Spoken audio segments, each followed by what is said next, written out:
Продолжуваме со Емануел, најубавото име во Стариот Завет. Денес втор дел од Емануел и ќе ве повикам да отвориме повторно во книгата на пророкот Исаија, 7 глава, каде што застанавме минатиот пат, кај 14 стих. Исаија 7 глава, ќе го повториме 14 стих. Најславното Господово пророштво за доаѓањето на Месија во Стариот Завет и за чудесниот начин на кој што тоа доаѓање се случило.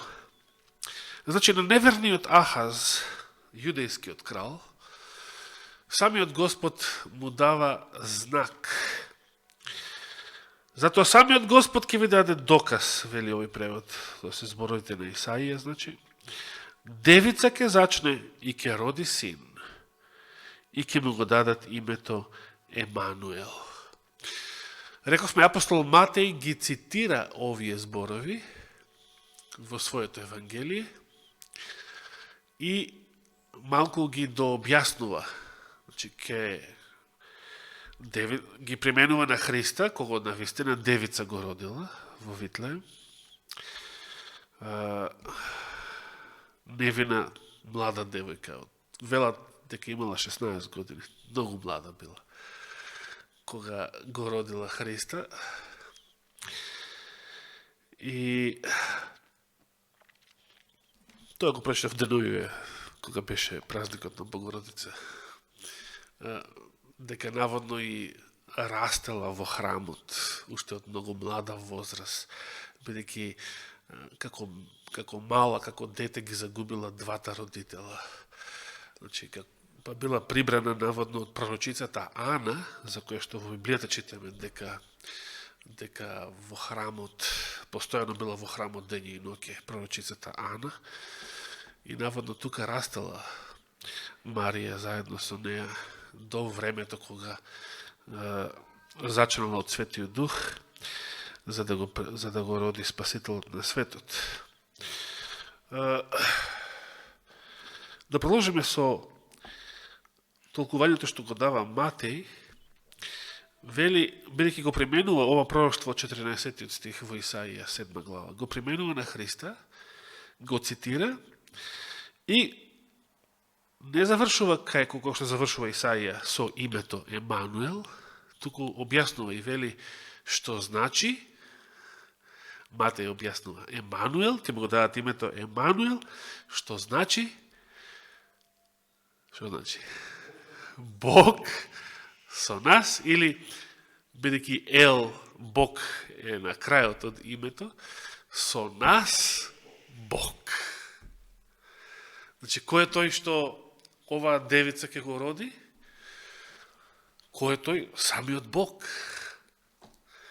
Како евреите до ден денес слепи не гледаат дека самите нивни пророци, нивните пророштва го најавувале Месија, и ова не е единствениот таков стих, го најавувале Месија како божествен син, како божествена личност, не како обичен човек. Самиот Месија бил најавен како Бог, како божество, како син на живиот Бог, како што Петар ке го исповеда во Кесарија Филипова. Со нас е Бог. Навистина прекрасно име. Со нас е Бог. И тоа е тоа што требало да го чуе Ахаз, бидејќи беше уплашен, бидејќи беше неверен. И апостол Павле прашува во Римјаните 8 глава, таа една исто така преубава глава во Новиот Завет. Емануел, што значи со нас е Бог И Павле прашува, а ако е Бог со нас, тогаш кој може да биде против нас? Ајде да го видам кој е тој јунак. Па сите држави на овој свет да се соберат против нас. Ако е Бог со нас, што се тие? Тие се никој и ништо. Тие се множат со нула. Бидејќи ништо не можеме против вистината, други Павлови зборови од Новиот Завет, ништо не можеме против вистината. Туку само што? Само за вистината. Со нашиот живот можеме да придонесеме многу што за вистината. Но колку и да се бориме, ништо не можеме против вистината. Цел еден болшевизам од минатиот век, најголемата држава на светот, се имаше ставено задача, навистина тој им беше во партиската програма, да се уништи секоја религија. И замислите, тој што им беше патриарх на Руската православна црква во тоа време, тој исто така се откажа од верата, а продолжи да се биде патриарх, како и мнозина други. Значи, само послушник на безбожната власт. Значи, самата православна црква во тоа време, во Русија, и помага на безбожната власт во задачата да се искорени секоја религија во општеството. И толку прогонства, толку крвопролевање, толку страдање, рушење на оние што не попуштаа, што сакаат да си останат верни. Голем број од останатите се откажуваа од верата. Сепак дали успеа? Не успеа. Ништо не можеме против вистината. Можеме само за вистината. Да се вратиме сега кај Исаија во 7 глава и да видиме нешто друго што е поинтересно во врска со Емануел. Бидејќи следните 3 стиха зборуваат нешто невообичаено, нешто што не можеме да го поврземе со Исуса од Назарет, кој што се родил од девица 7 века подоцна, дури над 7 века подоцна, во однос на времето кога Исаија ги кажал овие зборови на јудејскиот цар Ахаз. Значи, ќе му го дадат името Емануел, и сега 15 стих вели, тој ќе се храни со млеко и мед, додека да се научи да го отфрла лошото или злото и да го избира доброто. 16 стих, зашто пред детето да се научи да го отфрла лошото и да го избира доброто, оваа земја од која ти се плашиш ќе биде оставена од двајцата цареви. Забележете кој е историскиот контекст. Значи, кои се двајцата цареви да се подсетиме? Од првите стихови на главата, значи, сирискиот цар Рецин, да, и Факеј или Факи, или на еврејски е Фека, или Пека, како што е буквално така и во англискиот превод, царот на Израелското, на Северното царство или на Ефрем, поинаку речено. Сирија и Израел против Јуда. Тоа се тие двајца цареви, кои што Господ ги нарече гламји што чадат. Со други зборови, никој и ништо. Тие двајцата се никој и ништо, бидејќи секој што се крева против Божието Слово, против Божиите планови, е никој и ништо, се множи со нула. Затоа, денес не треба никој да се плаши од било кој Божји непријател. Пример, НАТО пактот е Божји непријател. денешниот Израел е се уште Божји непријател. Ја би сакал да се покае и да биде нешто друго, да стане нешто друго. Меѓутоа, фактите се тие денес. За еден куп држави можеме да речеме дека денес имаат богоборни власти, безбожни власти, Божји непријатели. Треба ли да се плашиме од нив?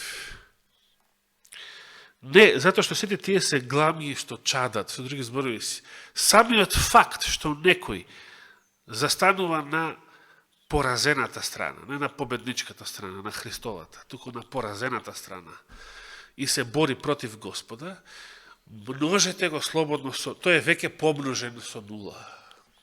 Тој е веќе помножен со нула. Како што вели псалмистот, видов еднаш еден страшен и голем безбожник, како се гордееше, се ширеше.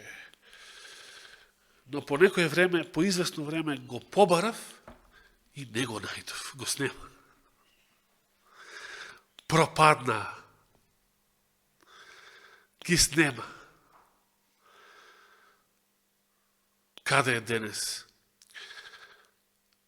Третиот рајх, Црвената армија, Југословенската народна армија, Југославија, Советскиот сојуз?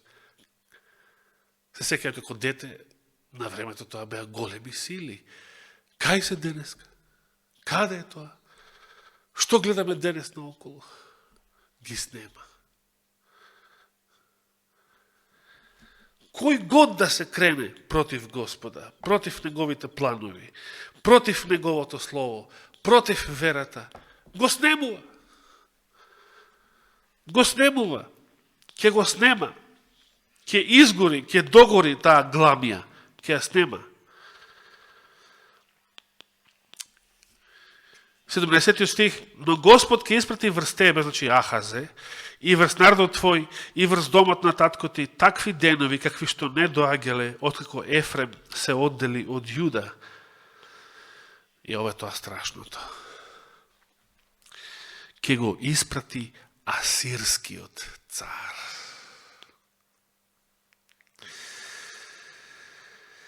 Зошто Господ најавил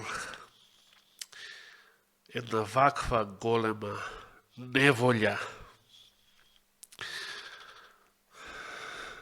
Ајде да продолжиме да читаме. И ете во тој ден Господ ќе им даде знак на мувите, се вели тука, што се кај устието на египетската земја, и на пчелите што се во асирската земја. И ќе долетаат и ќе заседнат сите тие по запустените долини и по камените пештери и по сите трништа и по сите дрвја. Во тој ден Господ ќе ги избричи со брич земен од оваа страна на реката, се мисли на Еуфрат, преку асирскиот цар. И што ќе избриче? Главата и влакната на нозете ќе ја симне дури и брадата. Знаете, малку да даваме до објаснување, во времето на стариот Израел било срамота маж да биде како нас избричен, да нема брада. Било срамота, значи да се појавам вака во времето на цар Давид, вака да се појавам јас, како да се појавам по гаки гол или по кратки шорцеви, да речеме, што би било срам сега да ме видите тука во салава по кратки шорцеви.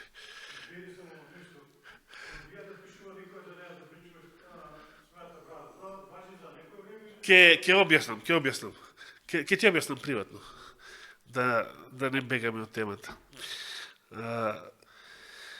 И сега, дури во времето на цар Давид има случај каде што имало потреба да се ја избричат главата, односно брадата, неговите другари, па чекале, неколку денови чекале, за да им порасне брадата, за да може повторно да се појават во јавност. Им било срам. Значи, во такви ситуации, во такви времиња, кога било срам, мажите да не носат брада, и затоа по традиција поповите носат брада. Како што викаше еден стар верник, поранешен покоен брат Киро Шемков, вика, погледнете православен поп, целиот личи на евреин од глава до петици. Традиционално. На евреин личи од глава до петици. Како што е традиционално облечен. И навистина е така. Тоа е традиција што била земена уште од евреите. Католиците пазеле друга традиција од евреите, да го носат капчето со папата до ден денес. Да. Но брадата било нешто што секој израелец маж морал да има брада. Не може да бил избричен, со избричено лице. А сега Господ најавува дека асирскиот цар, што тој ќе го испрати на израелците кои што се сојузиле со Дамаск, со Рецин, со арамејскиот крал, против Јуда, против Ахаз, ќе им ги избриче и влакната од нозете, не само, значи, сите влакна на телото ќе им ги избриче. Значи, голотија, најголема ќе ги претвори во најголема голотија, во најголем срам израелците, Северното царство, кои што се осмелиле да се кренат против Божиото Слово. Да продолжам понатаму, вели, и во тој ден, 21 стих, кој храни крава и 2 овци, поради изобилството на млеко што тие ќе го дадат, ќе јаде масло. Со масло и мед ќе се хранат сите кои останале во таа земја. Во тој ден на секое место каде што растеле 1000 лози за 1000 сребреници ќе има глок и трниште. Таму ќе се оди со лакови и стрели, бидејќи целата земја ќе е во глогови и трњаци. И на ниедно од горите што биле расчистувани со мотика нема да одиш, поради страф од глок и од трње, таму ќе истеруваат говеда и ситен добиток ќе гази.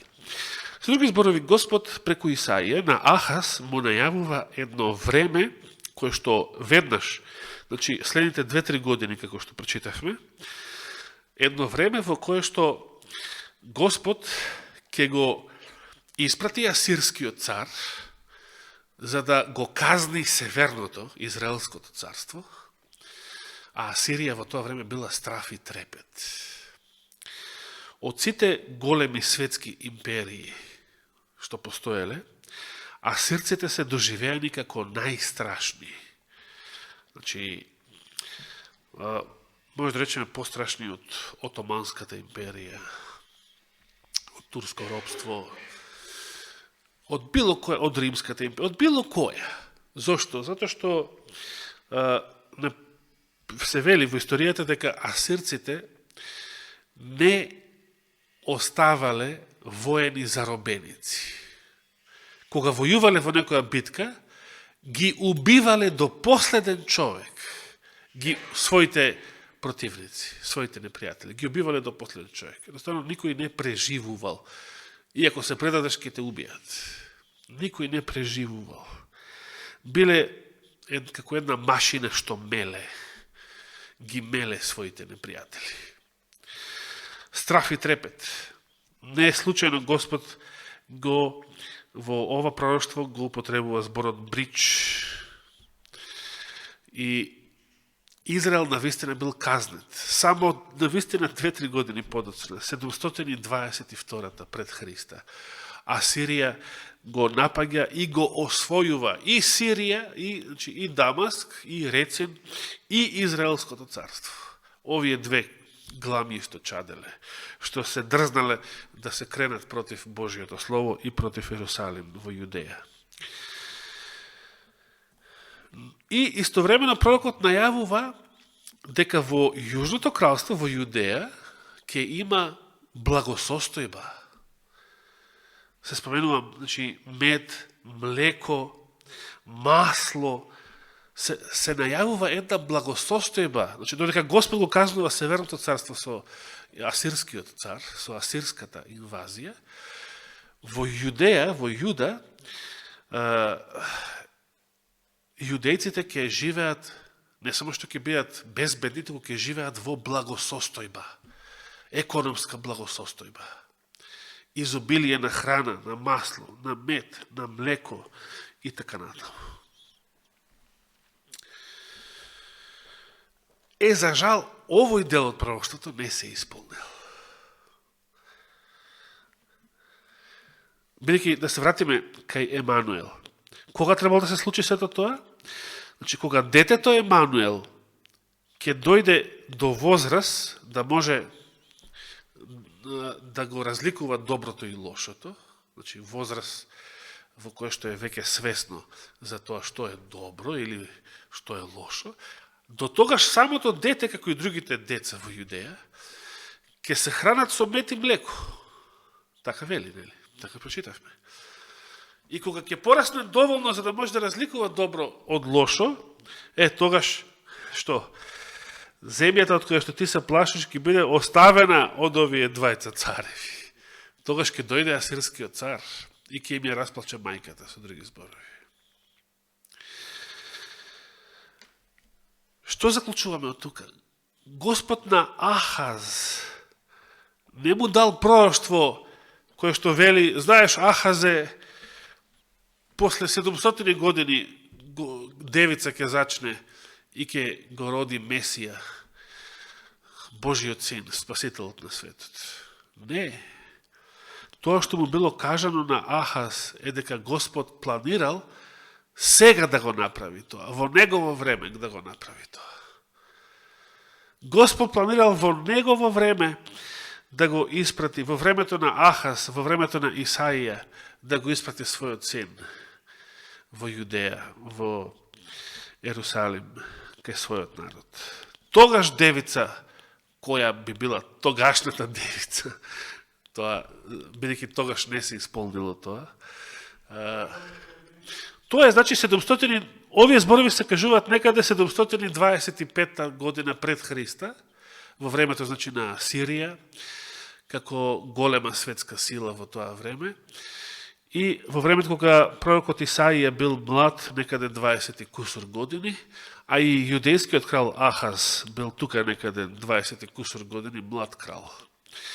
Значи, околу 725-та пред Христа, затоа што веќе 722-та пред Христа, 3 години подоцна, навистина Асирија го напаѓа и го освојува и сириското и израелското северното царство и едноставно ги окупира како дел од својата територија. Само тоа се исполнило, дека Асирија навистина ги освоила Сирија и, односно Дамаск, арамејците и Израел и ги покорила. Само тоа се исполнило, но ова другото не се исполнило. Месија не беше роден во тоа време од некоја тогашна девица. Јудеја не беше земја на економска благосостојба. И едноставно, детето по име Емануел не беше родено тогаш. Зошто? Затоа што Ахаз, покрај сите овие величенствени зборови, Ахаз остана коркач во срцето, кукавица и понатаму. И понатаму продолжил да се плаши од Ефрем и од Арам, сириците и израелците од север. И не ги прифатил дури ни овие најславни пророштва што Господ ги изрекол во Стариот Завет било кога. Затоа почетокот на 8 глава, сега кога ни кажува сега Библијата што потоа се случува во царството на Ахаз и со пророкот Исаија, на почетокот, за да не должам многу, нема да ја читам цела 8 глава, меѓутоа, ако ја прочитате, и ќе ве молам, ако имате слободно време денес попладне, прочитајте Исаија 8 глава, цела глава за себе, бидејќи ќе ви бидат свежи зборовите од оваа проповед, па ќе може да си предложите во својот ум да видите што понатаму се случува. Јас ќе прочитам само некои стихови сега. Бидејќи наместо да се роди детето Емануел од млада невина девојка, значи по надприроден пат, како што и се родил Исус 7 века подоцна во Витлеем, но во поинакви историски околности во време на Римската империја. Тогаш не се родил во времето на Ахаз и во времето на Асирија и на пророкот Исаија. Значи, Господ, ако тогаш се родил, Исаија ке беше претечет, оно што бил Јован Крстител. Исаија ке беше тој што го најавува. Но кога тоа не се случило, самиот Исаија подоцна ќе го даде пророштвото за Јован Крстител. Значи, одложено е на неопределено време доаѓањето на Месија заради неверството и беззаконијата на Божиот народ, на тогашниот Израел, па и на тогашното јужно јудејско царство подоцна, кое што ќе околу повеќе од 1 век подоцна, значи кон крајот на 600-тите години пред Христа, и Јудеја ќе биде освоена, и Јужното кралство ќе падне под вавилонско робство, ќе биде освоена, храмот разрушен, Соломонов и Јерусалим од страна на војските на вавилонскиот цар Навуходоносор. Наместо да се роди Емануел, 8 глава започнува со некое друго дете, кое што се раѓа како син на самиот пророк Исаија. Затоа што му било речено на Исаија дека следното дете што ќе му се роди, што жена му ќе го роди, треба да го нарече со едно чудно име, Махер, овде се вели, Махер Шалал Хашбаз. Зошто така? Махер Шалал Хашбаз. Третиот стих вели, значи кога легнал со жена му Исаија и кога неговата жена зачнала и родила син, ми рече Господ, дај му го тоа име на детето. Махер Шалал Хашбаз. Зошто? Инаку, самото име Махер Шалал Хашбаз значи брз на плен и итар на грабеж. Много чудно име. И за нивно време било чудно. Иако во тие антички времења било вообичаено луѓето да имаат долги имиња. Самото име Навуходоносор или има и други имиња, некои вавилонски цареви или асирски цареви, например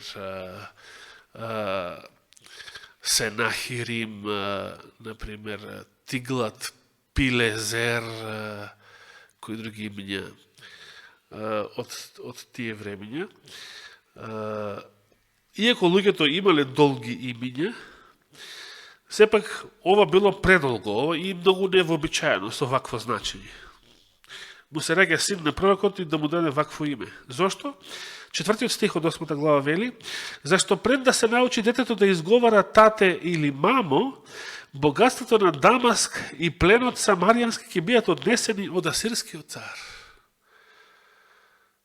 И тоа навистина се случило.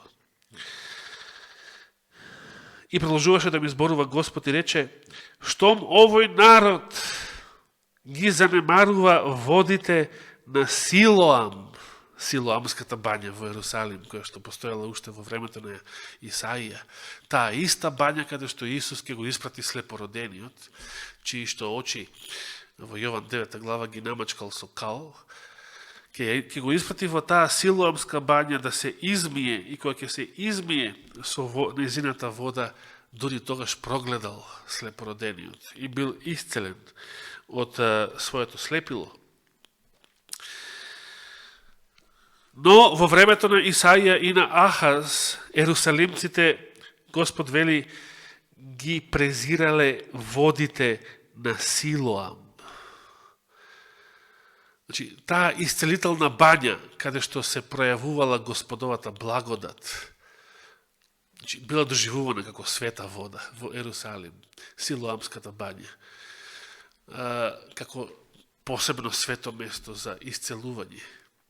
Не дека секогаш се исцелувале луѓе, но кога луѓето имале вера и понизност, и ако било Божја волја, се исцелувале во таа бања.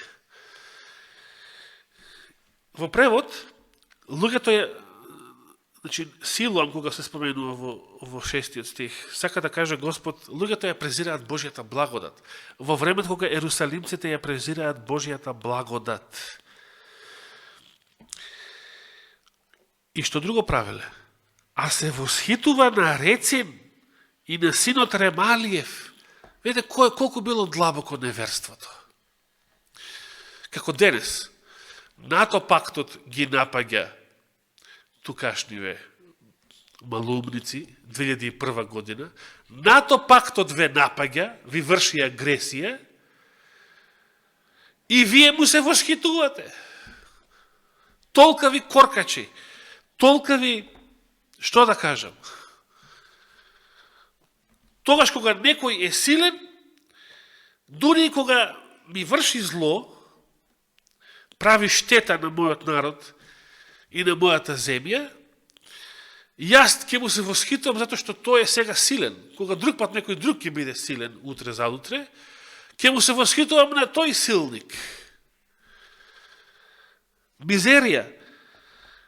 Не само Ахас бил уплашен и неверен од заканата на Рецин и синот Ремалиев, туку самиот народ на Ерусалим, самите јудејци им се восхитувале, веќе биле опфатени со дефетизам. Готово, Рецин го отпишале Ахас, ајде да влеземе и ние сега во НАТО пактот додека е време. Го отпишале Ахас, биле убедени дека навистина Рецин и синот Ремалиев ќе го отстранат Ахаза, ќе си ја освојат Јудеја како нивна земја. Јудејците не верувале во Божите зборови. Јудејците на чело со Ахаз не верувале во Господовото пророштво. Затоа Господ, заради тоа нивно неверство, не им го испратил Емануел во тоа време. Туку се родило друго дете по природен пат како син на пророкот Исаија. И само тоа се исполнило од претходното пророштво во 7 глава. Само тоа се исполнило дека Асирија навистина дошла и ги прегазила и арамејското, сириското и израелското царство. Но не само тоа. Пророштото вели во 8 глава, сега 8 стих, дека асирскиот цар ќе навлезе и во Јудеја. Се разбира како освојувач, тој нема причина да застане, штом ги освоил Сирија и Израел, и сега да застане. Туку ќе продолжува, ќе навлезе и во Јудеја, значи и во твоето царство, Ахазе. Ќе ја поплави и високо ќе се крене и ќе стигне до вратот. Што значи вратот? Сеќавате минатата сабота, рековме, како беше наречен Рецин, глава на Дамаск. А Дамаск, како беше наречен, глава на Сирија, на земјата, на државата, престолнината. И сега кога ќе навлезе асирскиот цар во Јудеја, тука во 8 глава што читаме, и ќе стигне, представени како поплава ќе навлезе неговата војска, и ќе стигне до вратот. Што е вратот? Значи, што е глава на Јудеја? Ерусалим. Што би било глава на Ерусалим? Ахаз.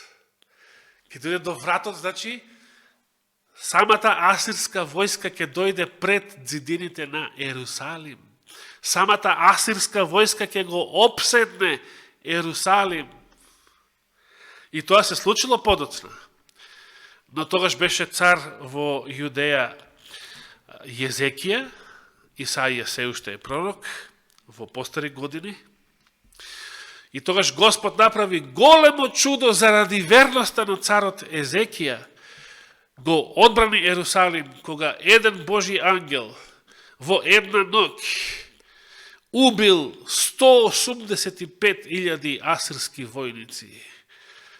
И така се врати Сенахирим, гордиот асирски цар, поразен од Јудеја, поразен од Божијата сила, поразен од небесната војска, поточно од само еден неизин војник. Затоа што Језекија беше верен цар, како ретко кој пред него, како што беше Јосафат, како што беше Давид своевремено, како што ќе биде и Јосија подоцна на крај пред Вавилонското робство. Но само тие се тие. Ретки биле и израелските уште помалку. Ретки биле и јудините кралеви кои што биле верни на Бога. А Ахаз бил припаѓал на долгата листа на неверни израелски и јудини кралеви. Затоа Емануел не беше испратен во тоа време. Но Исаија како да го јаде носталгија, иако ги кажува сега овие пророштва. Ќе навлезе, значи, асирскиот цар и во Јудеја, ќе ја поплави и високо ќе се крене, ќе стигне до вратот и расширените крилја нејзини, ќе бидат по целата ширина на твојата земја, кому му се обраќа. Емануеле. Исаија го разбирал Емануел, ветениот Месија, Божиот син, како врховниот крал, како кралот над кралевите, како оној кој што му припаѓа престолот Давидов, теократијата, по наследно право. И како оној што ќе биде нејзин вечен крал и вечен првосвещеник, починот Мелхиседеков. Исаија, иако ги кажува сега зборовите во друго време, во 8 глава, ги кажува сега овие зборови, не може да го заборави Емануел. Му плаче срцето зошто Ахаз беше неверен, зошто ерусалимците беа неверни, ги занемарувале водите на Силоам, му се восхитувале на непријателот, на Рецин и на синот Ремалиев. Зошто не беа верни јудејците и Господ тогаш да им го испрати Емануел? Наместо тоа се роди друго дете по природен пат и се исполни само тоа дека Асирија ќе ги згази јудините непријатели, но ќе влезе и во самата Јудеја, ќе го обседне Ерусалим, ќе дојде до вратот и нејзините расширени крилја ќе бидат по целата ширина на јудината земја, која што Исаија ја нарекува твојата земја, Емануеле. Твојата земја, Исусе Христе, бидејќи ти си нејзиниот последен и вечен цар. Емануеле, секогаш кога постојала прилика за голема победа, за успех, дури и за самото Господово доаѓање. И тоа во адвентната историја ни е многу добро познато тоа чувство. Кога Господ можел да дојде и сакал самиот тој да дојде, уште во некое минато време. А сепак таа прилика Божиот народ ја прокоцкал заради неверување. Ја испуштил, како Израел кога стоеше пред хананската земја. Господ сакал уште тогаш да влезат израелците во хананската земја. Не дал талка 40 години по пустината. Но, што е случило? Народот го обзеде дефетизам, страф од жителите на земјата, од хананците, од джиновите, пред кои што ние изгледавме како скакулци. И само двајца, тогашни Джонс и Вагонер, само двајца беа верни. Исус Навин едниот од нив, Халев другиот, и само тие двајца со се Мојсе и тројца, верни. Останатиот народ уплав и дефетизам. Дори предпочитал да се врати во Египет, да се врати во робство, а не да влезе во ветената земја,